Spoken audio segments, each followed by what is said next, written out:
मेरा पैसा भी चला गया, मेरा भाई भी मेरे हाथ नहीं लगा। पैसा मेरा मकान भी बेचा था, मेरी शादी का पैसा था, जो ज्वेलरी थी वो भी सब हमें हमारा भाई चाहिए था।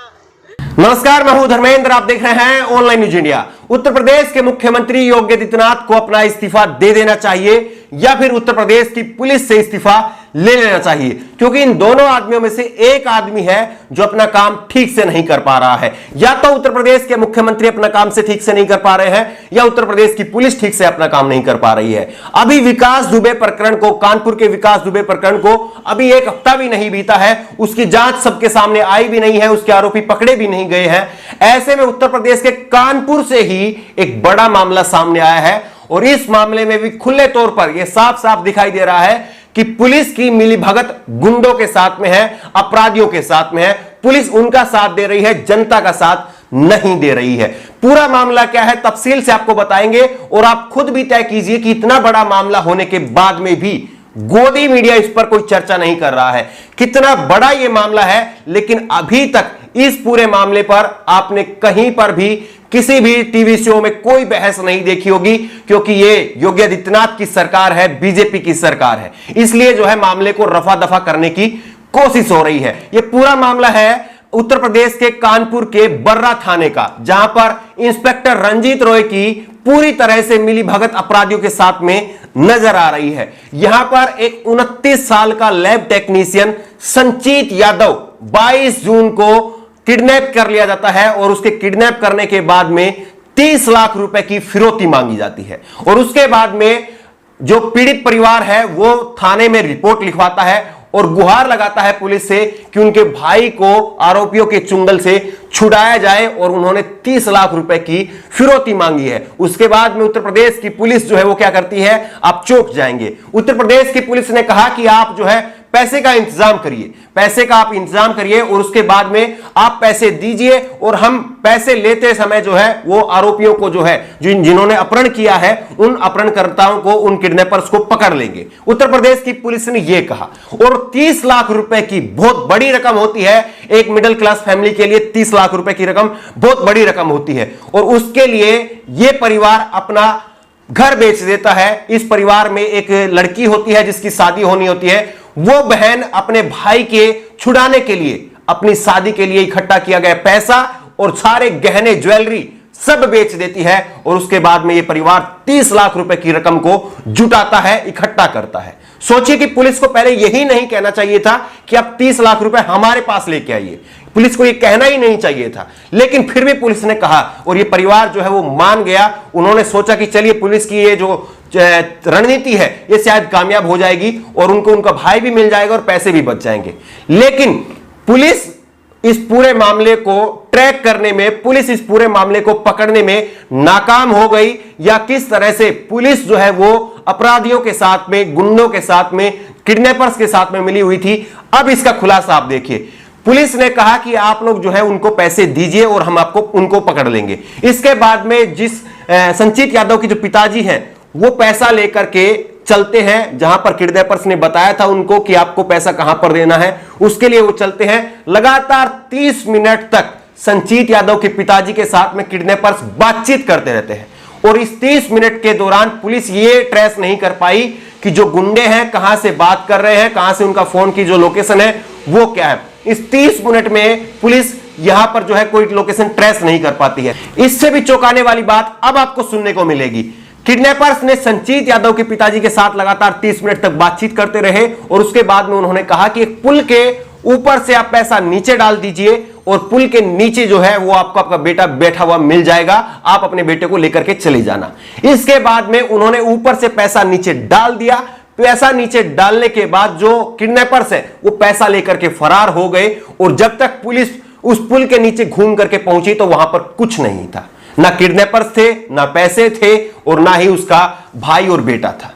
किस तरह से पुलिस की जो है ये नाकामी है। उस बहन ने जो है वो थाने के अंदर पहुंच करके अपनी व्यथा सुनाई है, अपनी आप बीती सुनाई है। एक बार आप भी सुनिए। एक साथ में थी नीचे हाईवे से, उसने पैसा भिजवाया, आधे घंटे तक मेरे पापा से बात भी करता रहा। क्या पुलिस के समझ में नहीं आया कि नीचे पैसा पिकवाया जाएगा? और सर खुद कह रहे थे, रंजीत राय सर कह रहे थे, देख लेना चमन लाल नीचे पैसा पिकवाएगा। जब ये सब इन्हें पता था, जो मेरे पापा के दोस्त और मेरा बुआ का लड़का लगा था, उनको हटा के इन्होंने इतनी देर में सारा मेरा पैसा भी चला गया, मेरा माल भी मेरे हाथ नहीं लगा। पैसा मेरा मकान भी बेचा था, मेरी शादी का पैसा था, जो ज्वेलरी थी वो भी सब हमें हमारा भाई चाहिए था। हमने मैडम से कहा था, मैडम अब कुछ व्यवस्था कर ले, तो मैडम बोली यहाँ जाइए, आप अपनी व्यवस्था करिए जाके। हमने मैडम से कहा था, मैडम वहाँ की लोकेशन मिल जाएगी, चिप लगवा दीजिए। मेरी किसी ने नहीं सुनी, मेरी किसी ने नहीं सुनी। पुलिस यही कहती रही, मैडम भी यही कहती रही, आप दिलासा रखिए कि आपको भरोसा नहीं है। मैडम ने अड़का दिया था कि आप इतनी छोटी छोटी बात हमसे बताने आ रही हो। हमने सोचा बहुत इम्पोर्टेंट बात हो रही है। वो सर की टीम लगी है, टीम लगी रही तो क्यों नहीं पकड़ पाए उसको? बताइए ये टीम क्या करती रही? इस लड़की ने उत्तर प्रदेश के पुलिस अधिकारियों से गुहार लगाई थी कि जो पैसे वाला बैग है उसके अंदर आप चिप लगा दीजिए ताकि आप उनको ट्रेस कर पाए। इसके बाद में जो पुलिस अधिकारी हैं उन्होंने इस लड़की को ही धमका दिया। उन्होंने कहा कि आप हमें एवं ही समझती हैं क्या? ये उत्तर प्रदेश की एडवांस पुलिस है। और सुनिए जो पुलिस अधिकारी है वो इस पर क्या कह रही है कि किस तरह से ये बैग जो है वो आरोपी लेकर के चंपत हो गई और किस तरह से पुलिस जो है वो पकड़ने में नाकाम हो गई। टीम इसमें लगी हुई है। जब बैग फेंका गया तो पुलिस को तो गई होगी। अरे वो हाईवे से फेंका गया है, जब तक हम लोग घूम के नीचे जाएंगे उसमें 1.5-2 किलोमीटर का रास्ता है, जहाँ से आप घूम के जाओगे नीचे और तब जाके आप देखोगे वो नीचे कोई खड़ा होगा, वो लेके अपना चंपत होगी। की टीम इसमें लगी हुई है। जब बैग फेंका गया तो पुलिस को तो गई होगी। अरे वो हाईवे से फेंका गया है, जब तक हम लोग घूम के नीचे जाएंगे उसमें 1.5-2 किलोमीटर का रास्ता है, जहाँ से आप घूम के जाओगे नीचे और तब जाके आप देखोगे वो नीचे कोई खड़ा होगा, वो लेके अपना चंपत होगी। मैडम साहिबा कह रही हैं कि पुलिस पकड़ने में इसलिए नाकाम हो गई क्योंकि जो पुल था, जिस पुल के ऊपर से पैसे डलवाए थे और जो किडनैपर्स नीचे खड़े हुए थे, वहां से उल्टा घूमकर आने में 1-1.5 किलोमीटर का रास्ता तय करना पड़ता है। तो पुलिस को क्या पहले से अंदाजा इन बातों का नहीं था? जबकि 30 मिनट से लगातार किडनैपर्स उसके पिता से बात कर रहे थे, लेकिन पुलिस सोती रही और पुलिस जो है वो हाथ पर हाथ धर के बैठी रही। उसके बाद में पुलिस पहुंच जाती है इस लड़की के घर पर और लड़की से देखिए कि किस तरह से बयान बदलवाया जाता है, वो भी आप सुनिए। क्या मामला है रुचि, बताइए आप। सर मेरा नाम रुचि, मैं संजीव की बहन हूँ। पैसे वाली बात झूठी, मुझसे लोगों ने कहा था कि आप ऐसे करिए तो पुलिस की तेजी होगी काम में। इतने दिन हो गए थे लेकिन मेरे भाई का कुछ पता नहीं चल रहा है। अब सर ने टीम लगाई है तो मुझे उम्मीद है, कप्तान सर की टीम से मुझे उम्मीद है कि मेरा भाई 4 दिन में मुझे मिल जाएगा। ये 30 लाख वाली जो बात है ये झूठी है? जी तो बैग में पैसे नहीं थे? पुलिस ने इस लड़की से जबरदस्ती बयान दिलवाया कि आप ये कह दीजिए कि उस बैग में पैसे नहीं थे बल्कि कपड़े थे, क्योंकि पुलिस की छीछालेदर हो रही थी कि आप 30 लाख रुपए भी नहीं पकड़ पाए और उस लड़के को भी जो है वो नहीं छुड़वा पाए। इसलिए पुलिस की छीछालेदर हो रही थी और इसी छीछालेदर से बचने के लिए पुलिस ने कहा कि आप कह दीजिए कि बैग में जो है वो कपड़े थे और बैग में पैसा था नहीं। पुलिस ने यह बयान जो है वो लड़की से जबरदस्ती दिलवाया और इस बयान का खुलासा लड़की ने खुद से किया। सुनिए आप लड़की क्या कह रही है कि किस तरह से पुलिस के दबाव में उसने यह बयान दिया था कि बैग में पैसे नहीं बल्कि कपड़े हैं। आपके भाई का अपहरण हुआ था, जिसके बाद आपने हम लोग से बात की थी और बताया था कि 30 लाख रुपए का बैग आप लोगों ने फेंका था। उसके बाद आज आपका एक बयान आया कि उस बैग में कोई पैसे नहीं थे। ये क्या चीज है? जी सर, मेरे घर वो आए थे क्राइम ब्रांच वाले सर, क्या नाम है, दिनेश यादव। तो उन्होंने कहा कि रुचि आपके भाई की जान को खतरा हो सकता है, अगर आपने ये बयान दे दिया वो खिसिया जाएगा, वो आपके भाई को कुछ कर देगा, तब क्या करोगी? आपको आपका भाई चाहिए कि ये सब मीडियाबाजी कर रही हो और ये सब वायरल हो रहा है। वो खिसिया गया तो इस वजह से मैंने बोल दिया कि हाँ सर मैं बोल दूंगी। तब उन्होंने मेरा वीडियो बना लिया और सब जगह वायरल कर लिया। उनके दबाव में आके मैंने ये सब बोला। पहले आपने क्या बुलवाया था आपसे? उन्होंने ये कहा कि आप ये कह दीजिए कि उसमें कुछ नहीं था।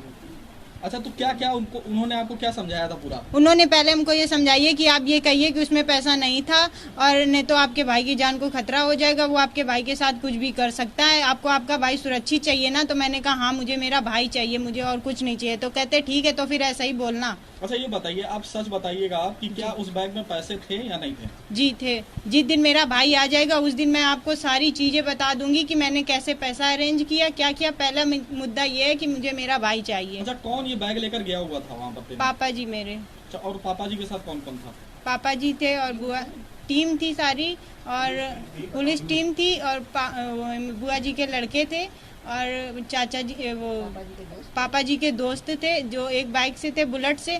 उन लोगों का हटना हुआ, जैसे ही वो लोग आए उनके फोन आ गया था। मैं अंकल के नातिन की तबीयत खराब हो गई थी, वो हट गए, उतनी देर में इन लोगों ने सारा काम करा दिया। इस लड़की की, इस परिवार की दुख भरी कहानी आप बीती सुनकर आप भी कहेंगे कि योगी आदित्यनाथ को इस्तीफा दे देना चाहिए, क्योंकि योगी आदित्यनाथ कानून व्यवस्था बनाने में पूरी तरह से नाकाम हो चुके हैं। और जिस तरह से उत्तर प्रदेश में कानपुर पुलिस का खास तौर पर जो जलवा देखने को मिल रहा है, ऐसे में तो उत्तर प्रदेश की कानपुर पुलिस से, पूरी कानपुर पुलिस के अधिकारी, जितने भी आला अधिकारी हैं, उनसे इस्तीफा योगी आदित्यनाथ को ले ही लेना चाहिए, अगर वो अपना इस्तीफा नहीं दे सकते हैं तो। बताइए कि एक परिवार जिसने अपना बेटा जो है वो 22 जून से करीब करीब 24 दिन जो है वो आज तक हो चुके हैं, 24 दिनों से उनका बेटा किडनैप है। 29 साल का इस युवक की तस्वीर आप देखिए और इसके मां बाप का दर्द आप देखिए कि किस तरह से ये मां बाप जो है वो गिड़गिड़ा रहा है, वो रो रहा है अपने बेटे की फोटो हाथ में लेकर के।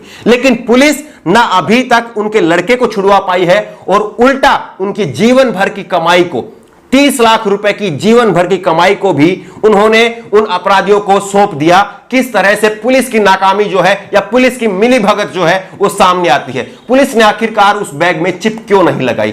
पुलिस जब लगातार 30 मिनट तक वो किडनैपर्स उसके पिता से बात कर रहा था तो उसकी लोकेशन ट्रेस क्यों नहीं कर पाई? ये तमाम वो सवाल है जो कि उत्तर प्रदेश पुलिस पर और उत्तर प्रदेश के मुख्यमंत्री पर सवालिया निशान लगाते हैं कि आखिरकार उनको पद पर बने रहने का क्या हक है, क्या हक है कि वो इस्तीफा ना दे। ये उत्तर प्रदेश के मुख्यमंत्री को भी और उत्तर प्रदेश की पुलिस को भी जवाब देना चाहिए। और ये आपको भी सोचना चाहिए कि इतनी बड़ी घटना हो गई लेकिन गोदी मीडिया का सन्नाटा अभी भी इस पर बना हुआ है, क्योंकि गोदी मीडिया या तो अमिताभ बच्चन को दिखाने में व्यस्त है या राजस्थान में जो भूचाल चल रहा है वो भी एक कुर्सी के लिए दो नेता जो है वो लड़ाई लड़ रहे हैं, उनका भूचाल दिखा रही है या अमिताभ बच्चन को दिखा रही है। और इस तरह से एक परिवार बिल्कुल बर्बाद हो गया, उसकी कहानी को सुनने वाला, उसकी कहानी को दिखाने वाला कोई नहीं है, क्योंकि ये उत्तर प्रदेश की बीजेपी की योगी आदित्यनाथ की सरकार है। इसलिए गोदी मीडिया आपको दिखाएगा नहीं, बताएगा नहीं, और इसलिए पुलिस पर कोई दबाव बनेगा नहीं और पुलिस कोई कार्रवाई करेगी नहीं।